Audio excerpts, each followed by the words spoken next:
Assalamualaikum warahmatullahi wabarakatuh. Bersama saya Cikgu Zulfadli bin Atman dari SMK Datuk Syed Isa, Batu Pahat.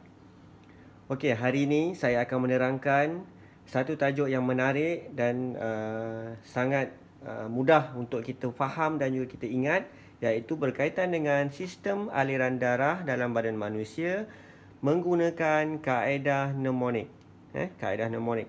So, kaedah ini insya-Allah selepas kamu menonton video ini, kamu akan lebih mudah untuk ingat dan daya ingatan kamu akan lebih kuat untuk kamu mengingati berkaitan sistem aliran darah, iaitu termasuklah organ-organ yang terlibat dan juga dua jenis kitaran yang berlaku dalam sistem aliran darah. Okey, pertama sekali, sebelum kita pergi ke lebih jauh, apa yang perlu kamu kena tahu ialah kamu kena bezakan di mana bahagian untuk kanan dan juga di mana bahagian untuk kiri. Pelajar seringkali terkeliru dan tertukar di mana bahagian kanan dan juga di mana bahagian kiri. So, untuk mudah kamu mengingati, dalam sistem aliran darah ni, kita ada paru-paru, organ paru-paru, ada salur darah ada 4 salur darah utama, ada jantung dan juga ada sel-sel tubuh badan. Dalam sel-sel tubuh badan ni, kamu lihat sel tubuh badan ni, orang ni ada kaki kan, kaki kan, ada 2 kaki. So K tu untuk kanan, Ki untuk kiri. So kamu dapat bezakan lah. Selepas ni kamu dah tahu dah mana bahagian kanan. Okey, ini ialah bahagian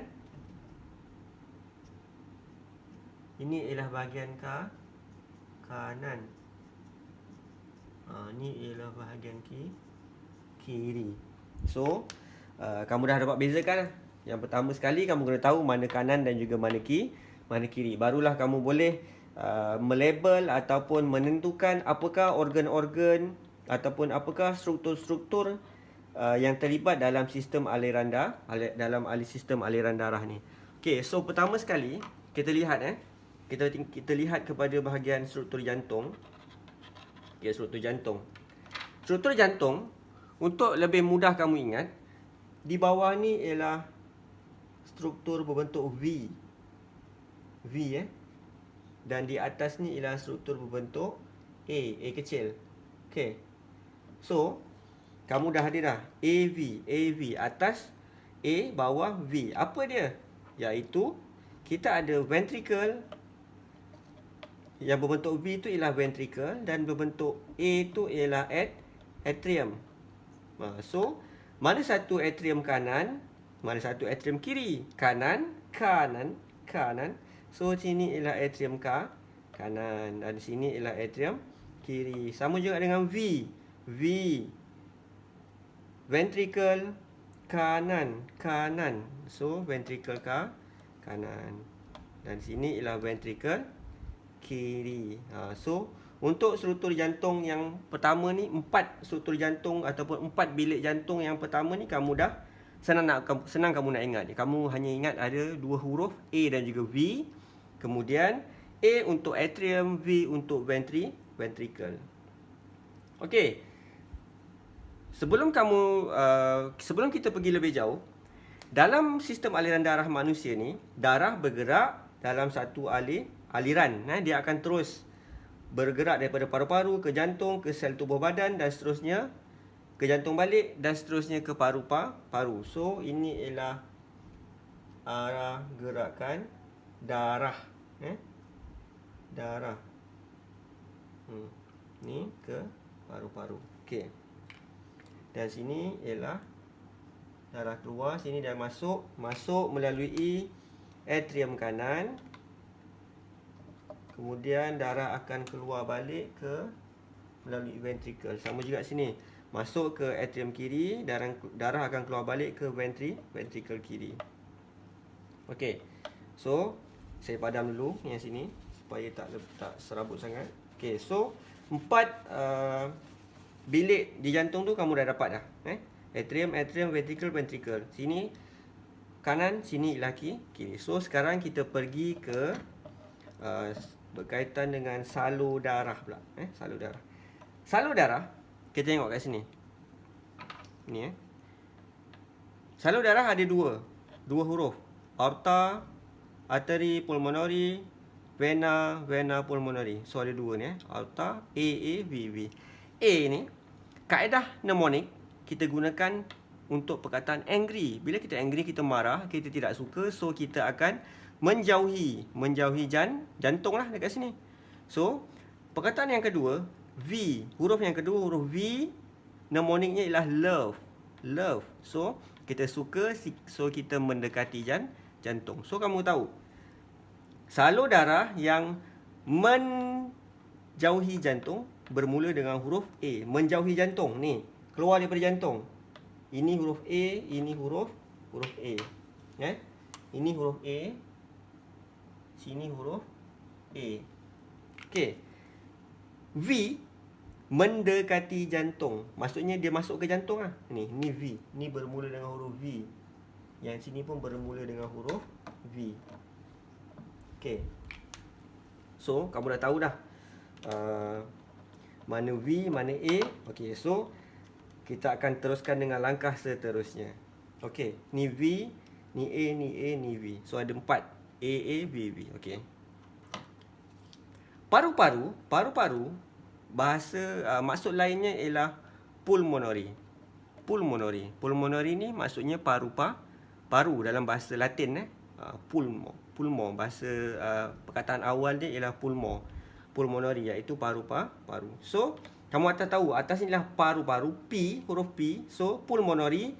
Pulmonary ni berada di atas, di bawah paru-paru. So, arteri pulmonary, vena pulmonary. V, vena pulmonary dekat sini. Arteri pulmonary dekat sini. Dapat? Senang kan? Okey. Seterusnya, kita ada lagi 2. Alamak, 2 lagi ni macam mana kita nak tentukan ni? Aorta dan juga vena cava. Okey, ni V, ni A. Okey, V, A. Vena cava. Vena berada di sini dan sudah pasti dia ada huruf A. Kanan tadi tu, kanan. Cava, so dia dekat sini. Ni ialah salur vena cava dan ini ialah aorta. So, kamu dah dapat satu labeling yang lengkap dengan mudah menggunakan kaedah mnemonik ni, iaitu huruf A dan juga huruf V. Mana satu A adalah untuk salur yang menjauhi jantung, V adalah untuk salur yang mendekati jantung. So kamu letak balik atrium kiri kat sini. Ni ada ventricle kanan, ada ventricle kiri. Ada ventricle kiri dan juga ada atrium kanan. So kitaran pula. Kitaran yang ada 2, systemic dan juga pulmonary. Kamu dah ingat dah tadi, paru-paru itu ialah pulmonary, arteri pulmonary, vena pulmonary dan juga kitaran dia juga ialah kitaran pulmonary dan juga seterusnya kitaran systemic berada di bawah. Okey. So, kita akan pergi ke tajuk yang lebih dalam, iaitu bagaimanakah untuk menentukan sistem aliran darah ni, iaitu sama ada sistem apakah yang berlaku di dalam kitaran pulmonari dan juga apakah yang berlaku dalam kitaran sistemik. Apa yang perlu kamu kena tahu ialah kamu kena buat macam ni. Lagi senang lah. Saya bagi perkataan senang. Dari melalui